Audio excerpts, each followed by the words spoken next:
Pulivendula assembly శాసనసభ్యులు Jaganmohan Reddy assembly సమావేశాలకైనా పోవాలి లేదా రాజీనామా చేయాలని కాంగ్రెస్ పార్టీ రాష్ట్ర ముఖ్య అధికార ప్రతినిధి తులసిరెడ్డి డిమాండ్ చేశారు. బుధవారం వేంపల్లిలో మీడియా సమావేశంలో మాట్లాడుతూ తనకు ప్రతిపక్ష పార్టీ నాయకుని హోదా ఇస్తేనే, అసెంబ్లీలో ఎక్కువసేపు మాట్లాడేందుకు మైక్ ఇస్తేనే నేను అసెంబ్లీకి పోతా లేకుంటే పోను అని జగన్మోహన్ రెడ్డి చెప్పడం హాస్యాస్పదమని, ఇది పసలేని వాదన అని చిన్నపిల్లాడి చేష్టల వంటివని తులసిరెడ్డి అన్నారు.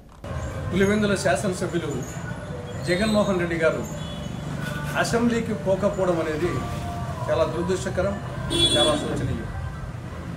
వైకాపా పార్టీకి ప్రతిపక్ష పార్టీ హోదా ఇస్తేనే, తనకు ప్రతిపక్ష పార్టీ నాయకుని హోదా ఇస్తేనే, అసెంబ్లీలో ఎక్కువసేపు మాట్లాడడానికి మైక్ ఇస్తేనే నేను అసెంబ్లీకి పోతా లేకుంటే పోను అని జగన్మోహన్ రెడ్డి చెప్పడం అనేది దీంట్లో ఏమాత్రము పసలేని వాదన. ఇది ఒక చిన్నపిల్ల చేష్టగా భావించవచ్చు. అసెంబ్లీ సాంప్రదాయాల ప్రకారంగా, అసెంబ్లీ నియమావళి ప్రకారంగా ఒక పార్టీకి ప్రతిపక్ష పార్టీ హోదా రావాలి అంటే ఆ పార్టీకి మొత్తం శాసనసభ్యుల సంఖ్యలో 10% ఎమ్మెల్యేలు ఉండాలి. ప్రస్తుతం ఆంధ్రప్రదేశ్ మొత్తం ఎమ్మెల్యేల సంఖ్య 175, అందులో 10% అంటే 17.5 అంటే 18 మంది రావాలి. కానీ వైకాపా పార్టీకి 11 మంది ఉన్నారు, 7 మంది తక్కువ ఉన్నారు. అందువల్ల వైకాపా పార్టీకి ప్రతిపక్ష పార్టీ హోదా ఇవ్వలేదు, ఆయనకు ప్రతిపక్ష పార్టీ నాయకుని హోదా ఇవ్వలేదు. ఏం కొత్తగా ఈయన కోసం పెట్టిన నిబంధనగా 1994లోనే ఉమ్మడి ఆంధ్రప్రదేశ్లో ఆనాడు మొత్తం శాసనసభ్యుల సంఖ్య 294 అయితే అందులో 10% అంటే 29 మంది ఎమ్మెల్యేలు ఉండాలి. కానీ ఆనాడు కాంగ్రెస్ పార్టీకి 26 మంది ఎమ్మెల్యేలు మాత్రమే గెలిచారు. 29కి గాను 26 మంది ఉన్నారు, 3 తక్కువ. అందుకోసం ఆనాడు కాంగ్రెస్ పార్టీకి ప్రతిపక్ష పార్టీ హోదా ఇవ్వలేదు. కాంగ్రెస్ లెజిస్లేచర్ పార్టీ నాయకుడు పి జనార్దన్ రెడ్డికి ప్రతిపక్ష పార్టీ నాయకుని హోదా ఇవ్వలేదు.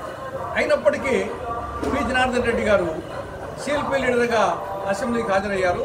ఆనాడు ఎమ్మెల్యేలు, కాంగ్రెస్ ఎమ్మెల్యేలుగా హాజరయ్యారు, ప్రజా సమస్యలు చర్చించారు.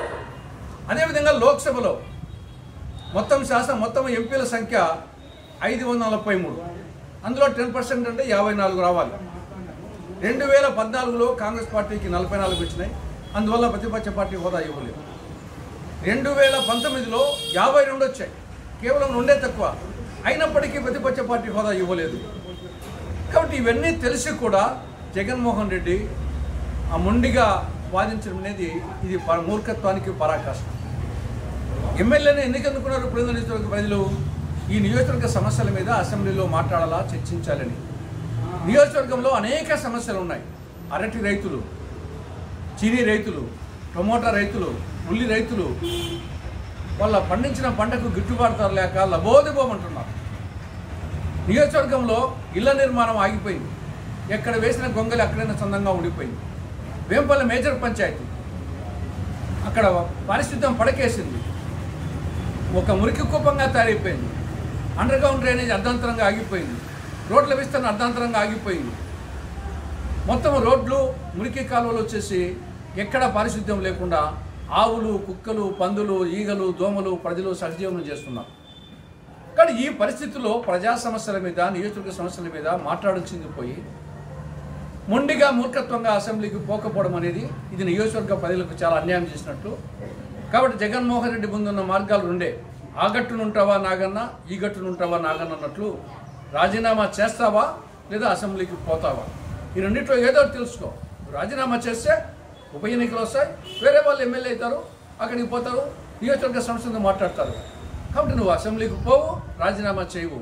కాబట్టి ఇది ఏమాత్రం సమంజసం కాదు. అసెంబ్లీ కన్నా పో, రాజీనామా చేయని చెప్పేసి కాంగ్రెస్ పార్టీ డిమాండ్ చేస్తారు.